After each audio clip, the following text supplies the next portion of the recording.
Alrighty, so today I just wanted to talk about intermittent fasting, kind of, very briefly what it is, how it's changed my fitness experience, and why honestly I think that anyone who's really serious about their body composition, about fat loss, about just aesthetics and just being efficient, is really making a mistake if they're not taking advantage of this tool.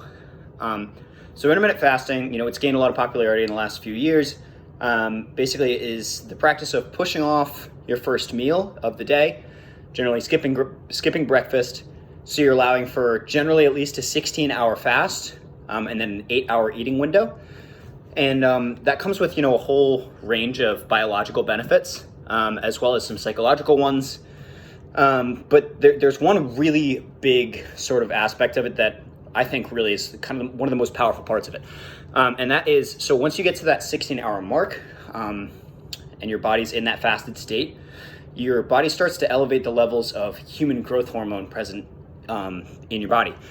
If you think about why that might be from an evolutionary standpoint, kind of makes sense because, back when we were hunter-gatherers, we would go, 2, 3, sometimes 5 or 6 days without finding any food. So if our bodies, the first thing they did when they didn't have fuel was started to break down muscle, I probably wouldn't be here making this video today. And that benefit kind of, it ramps up as you start at 16 hours, 18, 20, 24, and even onward to 72 plus hours, continues to kind of climb upward. And it's so powerful because what it does is, counter to what a lot of people will tell you, if you're fasting, you're going to be losing so much muscle. It's actually really quite the opposite. So what that allows you to do is allows you to hold on to way more of your muscle, which is music to your ears if you like to, if you're an avid lifter who's trying to cut down without losing that stuff. And I mean, not only is there a ton of research on that, I mean, like around the 48-hour mark, it gets as high as, 5-fold. Some studies have said 5 times the level of human growth hormone is present in your body after 48 hours of fasting. Not to say that, that's the road you're going to go down. But I mean, I can kind of attest to it for myself, as opposed to like a traditional calorie restrictive diet. So over the past 5 years or so, I've done a lot of experimentation, obviously trying to find like the most efficient way to shed off unwanted body fat, and just get to a place where, you're looking good and aesthetic. And what I discovered, one of the things I tried as I was doing that is I tried keto. I mean, everyone knows about keto now, and I'm not going to knock it. It's definitely a powerful diet. Gets you right into ketosis and, makes for efficient fat burning. But what also happened to me is I decided to throw myself into keto and give up fasting for a little while. Tried it for about a month or two. And what happened is over the course of that month or two, I lost so much muscle that I probably will never do keto without fasting again. Over those 1 or 2 months, I lost somewhere between 4 and 6 pounds of muscle, which is just was really painful to see, first of all. And I'm sure, other people who like lifting and keep track of that and feel my pain there, I hope. I hope you never have to feel it yourself. And that's because I didn't have that elevated level of human growth hormone that was helping me hold on to my muscle.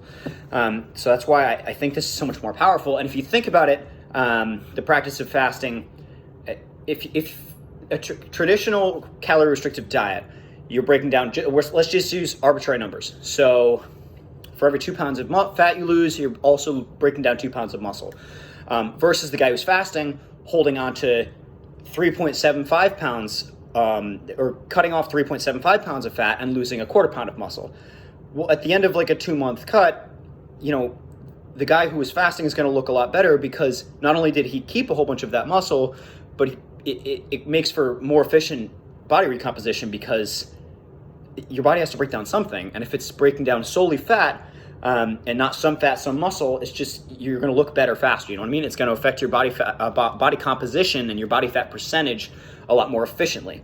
And also what that does is as we preserve that muscle, whereas in most traditional diets, you're going to be losing some of it, your body's going to need less calories to function. So over time, if you continue a traditional calorie restrictive diet over a long period of time, you're going to need to start eating less and less to keep losing, because as you lose that muscle, it's a big burning source. Muscle burns a lot more calories than fat at rest.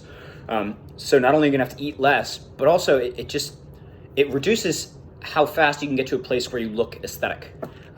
Because part of what makes us aesthetic is not just being lean, but being lean and muscular and having muscle, in the right proportions, in the right places. And you can kind of see how this works when you see the differences in people and when their abs show. So there's some guys out there who, get really shredded, get down to like 7% body fat. You can see all their abs. And then there's some guys out there who, are up or around like 12 or 13% body fat, and you can still see pretty prominently their abdominal muscles. A lot of people say that's genetics. And there's definitely some of that at play, but I think a lot of it is also actually just they have bigger abdominals, so you need a lot more fat to cover those up, and they show at higher body fat levels because they're bigger. That's why you'll see really big guys out there, with like 30-inch arms, who are probably somewhere in the neighborhood between 15 and 20% body fat, and their arms still look very defined. It's just there's so much muscle that it takes a lot of fat to cover it up. And at a certain point, you can just sort of start to see the different muscles, even though there's a lot of fat there. So both from the aesthetic point of view as well as from the dieting point of view, it's just more efficient. But the second big thing is sustainability. So a lot of the conventional diets out there, you're going to be giving up, some of your favorite stuff. Like a lot of people, when I first threw myself into standard dieting, I was giving up beer and I was giving up pizza and I was trading out, a sandwich for a salad or, a sandwich for a spinach wrap, which who likes those? I don't know. Maybe you like them. But either way, you're giving up things that you like. And over time, especially for someone who's committed to fitness and wants to be able to do this all the time, like me, that gets really tiring, to give up the things that you like. And eventually you're going to get to a point you're like, you know what, screw it. I want a sandwich. And it's going to be really hard to start fighting that. So that's why I like fasting so much. When you push all of your meals off kind of into a more condensed period, as long as you don't go super overboard, you can have a lot more flexibility about what you're eating. You don't have to feel as guilty about eating high calorie foods. And some people track it to make sure they're in a deficit. Some people just naturally, by the practice of condensing all their eating into 6 or 8 hours, are just naturally going to eat less calories and they'll be in a deficit in that way. But what that means is, if you want to have, half a box of Oreos in a night, go for it. If you want to have a few beers, you're all good. And as long as you're not in a surplus, you're not going to be gaining fat.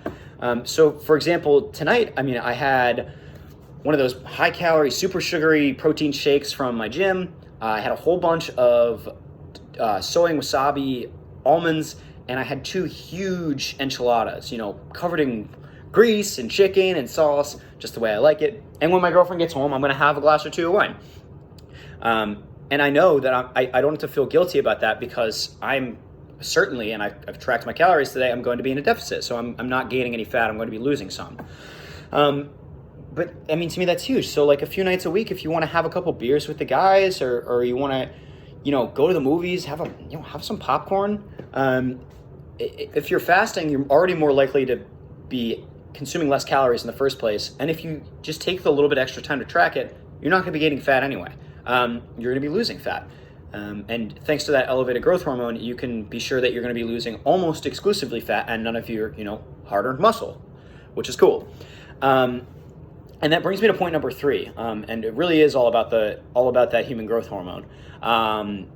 So not only does it help you hold on to that muscle when you're in a cut, but it can also, in my experience and in the research as well, it can also aid in the gaining of muscle in a bulk. So, for example, like we don't have to get too much into prolonged fasting right now, but the other day I did a bit more of a prolonged fast. And then yesterday I broke it and I ate a whole bunch of pizza and I had cheese and crackers and a whole bunch of drinks at a party. And I went to the gym today and I got my body composition tested. Not only, lo and behold, was I leaner than when I started, but in that one day where I broke the fast, I was able to gain almost an entire pound of muscle. The conventional wisdom for, how fast people gain muscle is usually gurus out there will advise you to limit it to 1 pound a week. Some of them even more conservative, 1 pound a month. And that's in one day. Not everyone's going to want to do those prolonged fasts, but it's just kind of, the testament to the fact that the elevated growth hormone is there and it helps you. And you know, all three of those things just kind of make it a no-brainer to me. Like, I feel like anyone who isn't fasting to help recomposition their body or get to, you know, help them reach their fitness goals is just kind of shooting themselves in the foot. You know, it's just a more comfortable, flexible lifestyle, more healthy, and just more efficient for your body.